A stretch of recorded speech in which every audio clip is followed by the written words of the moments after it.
Assalamualaikum warahmatullahi wabarakatuh. Alhamdulillahilladzi anzala fihi al-Qur'an hudan lin-nasi wa bayyinatin minal huda wal furqan. Wassalatu wassalamu ala sayyidina Muhammad sayyidil arabi wal ajam wa ala alihi wa sahbihi wa baraka wa sallam. Amma ba'd. Pertama-tama mari kita panjatkan rasa syukur kita kepada Allah Subhanahu wa taala yang telah melimpahkan rahmat, taufik, hidayah, dan inayahnya kepada kita, sehingga kita dapat mengikuti program parenting pada saat ini. Salawat salam semoga mengalir kepada Rasulullah Muhammad sallallahu alaihi wasallam yang menjadikan kita hidup dalam cahaya keimanan, keislaman, serta ilmu pengetahuan. Para wali santri yang dirahmati Allah, Al-Quran adalah kitab suci umat Islam yang diturunkan kepada Rasulullah Muhammad sallallahu alaihi wasallam dalam 116 surah dan 30 juz. Al-Quran diturunkan bukan secara utuh seperti sekarang ini, melainkan berkala selama 22 tahun, 2 bulan, dan 22 hari. Sejak 17 Ramadan ketika Rasulullah Shallallahu Alaihi Wasallam berumur 40 tahun. Mengingat begitu pentingnya Al-Quran bagi kehidupan seorang muslim, sangat disarankan untuk menghafalkan Al-Quran sejak dini. Meskipun begitu, tidak menutup kemungkinan bagi seorang dewasa untuk memulai menghafalkannya. Alangkah indahnya bila kita mempunyai putra-putri yang menghafalkan Al-Quran, menjadi hafidhul Quran. Kira-kira perjuangan apa yang mesti dilakukan? Pengorbanan apa yang mesti harus ditunaikan? Ini menjadi pertanyaan buat kita semua. Karena Al-Quran lebih dari dunia seisinya. Al-Quran adalah syafi'un musyafa'un, penolong yang menolong. Iqra'ul Qur'ana fa innahu ya'ti yaumal qiyamah syafi'an li ashabi. Al-Quran akan memberikan kepada orang-orang yang membacanya syafaat. Al-Quran adalah syafaat yang kelak akan menyelamatkan kehidupan kita di akhirat nanti. Bukan hanya orang-orang yang membaca Al-Quran atau yang menghafalkan Al-Quran, akan tetapi orang tuanya juga akan mendapatkan hadiah, mendapatkan pahala yang begitu besar dengan mendapatkan mahkota dari cahaya, yang cahayanya lebih terang daripada hari. Albasa walidahu yaumal qiyamah tajan min nur dawuhu mithla dawus syams. Keuntungan bagi orang-orang yang menghafalkan Al-Quran memang banyak. Saudara-saudaranya pun akan mendapatkan syafaat Al-Quran, diselamatkan dari panasnya api neraka. Insya Allah juga digolongkan dalam golongan orang-orang yang masuk surga. Kira-kira pengorbanan apa yang mesti kita siapkan untuk setiap orang tua yang ingin mempunyai anak sebagai hafidhul Quran? Para wali santri yang dirahmati Allah, jangan berpikir kalau anak-anak kita yang menghafalkan Al-Quran akan berjalan tanpa ujian, tanpa hambatan. Kadang-kadang hambatan itu akan datang dari orang tua, dari keluarga, ataupun dari teman, bahkan dari diri anak yang menghafalkan Al-Quran itu sendiri. Dari orang tua misalnya, mungkin kesulitan secara ekonomi, gangguan kesehatan, atau masalah keluarga yang lainnya. Dan dari teman, mungkin ada teman yang usil, atau kurang mendukung suasana belajar, sehingga membuat tidak nyaman. Atau bahkan dari diri sang anak yang menghafalkan Al-Quran. mulai tumbuh kemalasan, kejenuhan, atau muncul harapan-harapan lain sebelum Al-Quran mampu dihafalkan. Maka kita harus tahan, kita harus siap menghadapi ujian-ujian itu. Jangan sampai menyerah dan kalah. Karena kalau kita sampai kalah, maka setan laknatullah yang akan menang. Karena setan tidak mungkin akan rela anak-anak kita menjadi penghafal Al-Quran, menjadi ahlul Quran. Maka kolaborasi antara wali santri, pesantren menjadi satu solusi dari berbagai permasalahan yang dihadapi oleh anak, yang dihadapi oleh keluarga yang ingin mengentaskan anak-anaknya menjadi ahlul Quran. Sehingga anak-anak itu akan sukses di dalam tahfidnya. Anak kita akan sukses dalam membentukkan karakter yang Qurani pada diri mereka. Hubungan harmonis antara wali santri, pesantren, dan santri menjadi fondasi yang sangat kokoh untuk melahirkan generasi Quran yang cerdas secara intelektual, tetapi juga secara akhlak. Para wali santri yang dimuliakan Allah, menjalin komunikasi baik dengan pesantren ataupun dengan lingkungan pesantren, ini akan menunjukkan bahwa kita punya kepedulian, bahwa kita punya perhatian kepada anak kita, kepada lembaga di mana anak kita mengenyam pendidikan tahfidzul Quran. Sikap ini akan memperkuat hubungan yang harmonis antara keluarga dan pesantren, yang akan berdampak positif pada kenyamanan santri dalam belajar. Kita sebagai orang tua jangan mudah baper ketika menghadapi satu permasalahan ataupun menghadapi aduan-aduan dari anak kita. Apalagi sampai overthinking. Ketika kita overthinking kepada madrasah, kepada sekolahan, kepada pesantren, maka hidup kita menjadi tidak tenang.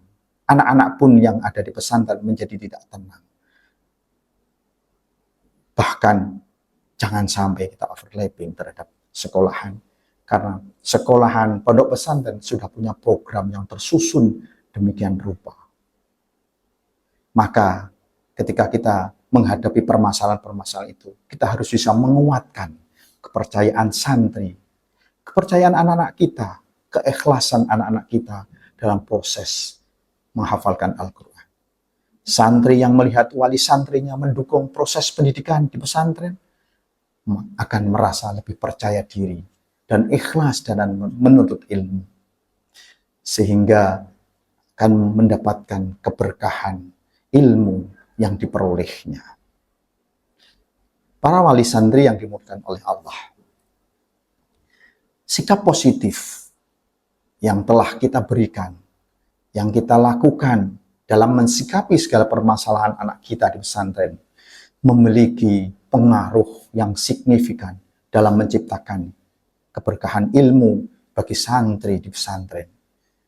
Dengan menjadi teladan, mendoakan, dan mendukung proses pendidikan, wali santri dapat membantu santri mencapai kesuksesan dunia dan akhirat. Sinergitas antara sikap wali santri, pesantren, dan santri adalah kunci utama dalam membangun generasi yang berakhlak mulia dan berilmu.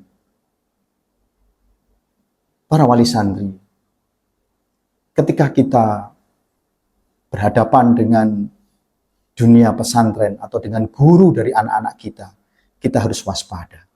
Ada sebuah cerita ketika Syekh Abdul Qadir Al-Jailani mempunyai seorang murid yang sedang belajar kepada beliau. Kemudian orang tuanya mendapatkan informasi-informasi yang mungkin sedikit miring.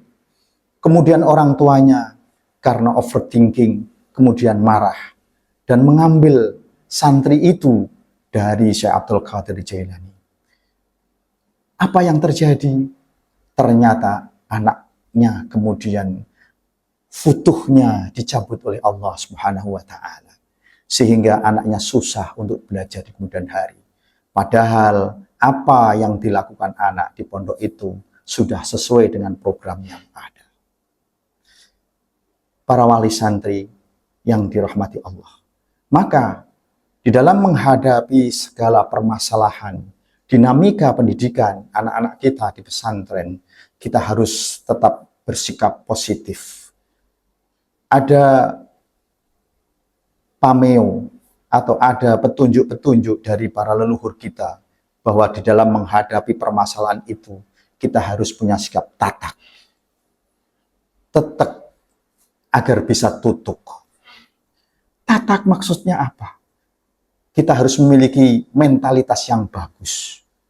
Tidak baper sebagaimana yang saya sebutkan tadi. Percaya diri bahwa lembaga ini sudah mengelola anak-anak kita dengan baik. Dan tidak mudah cemas. Bagaimana nasib anak saya ketika belajar di pondok pesantren? Nanti akan jadi apa? Kita tidak usah khawatir tentang hal-hal seperti itu. Tantangan-tantangan akan terlewati ketika anak-anak kita sudah menggenggam Al-Quran, sudah hafidhul Quran. Di samping itu, kita juga harus tetek. Kita harus kukuh, tidak goyah di dalam memiliki tekad serta komitmen yang kuat bahwa anak-anak kita pesantrenkan dengan satu motivasi awal, yaitu menjadi hafidhul Quran, menjadi anak-anak yang salihah, yang nantinya kita harapkan menjadi penolong kita di kehidupan yang akan datang. Karena idza mata ibnu Adam inqata amaluhu illa min thalathin. Bahwa anak Adam ketika sudah meninggal maka akan terputus semua amal-amalnya kecuali 3, yang mana salah satunya adalah waladun salihun yad'ulah, anak yang salih dan mendoakan. Sehingga ketika kita bisa tatak, tetek, maka akan tutup. Dalam artian anak-anak kita, cita-citanya kita sebagai orang tua, cita-cita kita menghantarkan anak-anak kita menjadi hafidhul Quran akan tercapai. Cita-cita itu betul-betul akan terwujud karena kita telah berkomitmen dari awal. Komitmen memang berat karena di tengah-tengah komitmen biasa ada godaan. Mungkin saat ini capaian tahfidzul Quran anak-anak kita belum sampai. Kita tidak tahu kapan Allah akan memfutuh anak-anak kita. Disinilah komitmen kita untuk mendoakan anak-anak kita sehingga menjadi anak-anak yang hafidhul Quran dengan mudah. Para wali santri yang dirahmati Allah. Dengan kekuatan, keikhlasan diri kita, kesungguhan kita sebagai orang tua kepada anak-anak kita yang mondok di pesantren ini akan berdampak yang sangat positif. Kekuatan dalam memberikan keberkahan pada ilmu yang diterima oleh para santri, oleh anak-anak kita. Karena itu, jangan lupa ketika di tengah malam yang sunyi, kita ketuk langit. Kita doakan anak-anak kita dalam sholat-sholat malam kita. Atau bahkan di dalam setiap selesai kita melaksanakan sholat, kita doakan anak-anak kita agar selalu mendapatkan rahmat, akan selalu mendapatkan curahan pertolongan dari Allah Subhanahu wa taala, sehingga anak-anak kita diberi kemudahan dalam meraih cita-citanya. Cita-cita mulianya untuk menjadi hafidhul Quran. Jangan sampai kita justru malah menjadi penghambat cita-cita mereka. Karena kita terlalu memikirkan mereka. Karena kita terlalu cemas dengan keadaan mereka. Tetapi tidak pernah mengirimkan doa-doa kepada anak-anak kita. Anak-anak kita di sana, anak-anak kita di pesantren sudah dikelola oleh para murabbi, oleh para ustadzah Al-Quran, oleh para guru-guru di sekolahnya, sehingga kita tinggal menunggu hasilnya dengan harap-harap doa yang sering kita lantunkan kepada Allah Subhanahu wa taala. Karena Rasulullah Shallallahu alaihi wasallam bersabda, doa orang tua itu bagikan doa seorang wali. Wali Allah yang setiap untaian doa-doanya sangat mudah untuk dikabulkan oleh Allah Subhanahu wa taala. Sangat mustajab. Sehingga doa-doa kita sangatlah dianjurkan demi tercapainya cita-cita anak kita mengenyam pendidikan di madrasah, di sekolah, di pondok, sehingga kita betul-betul akan mendapatkan hasil yang maksimal, mendapatkan anak yang hafizul Quran, mendapatkan anak solih, sehingga kita bisa berharap untuk nantinya bisa mendoakan kita. Ada seorang waliullah yang di tengah malam beliau bermimpi hidup di alam barzah sana. Dalam mimpinya seorang wali ini melihat setiap saat ada para penghuni alam barzah, alam kubur sana, berebut makanan, berebut sesuatu sampai demikian hebatnya untuk mendapatkan sesuatu yang dia cari. Akan tetapi ada seorang di antara mereka yang hanya duduk berpangku sambil tersenyum. Maka wali ini kemudian bertanya kepada orang tersebut, "Wahai Bapak, saya lihat Anda tidak ikut berebut apa yang direbutkan oleh mereka-mereka itu, tetapi duduk manis sambil tersenyum. Ada apa gerangan? Apakah engkau tidak membutuhkan apa yang diperebutkan oleh mereka?" Maka orang ini menjawab, "Untuk apa aku berebut? Karena yang diperebutkan mereka, aku sudah punya. Aku sudah berkecukupan." Kenapa bisa seperti itu, Bapak? Iya, karena di dunia sana, saya punya seorang anak yang hafidul Quran, yang setiap hari anakku membacakan Al-Quran itu dan dihadiahkan kepada aku. Sehingga aku berkecukupan tentang hal itu. Akhirnya, para wali ini bertanya, "Siapakah anak Bapak?"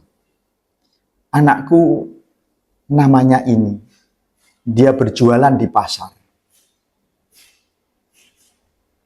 Akhirnya wali ini terjaga dari tidurnya, terjaga dari mimpinya.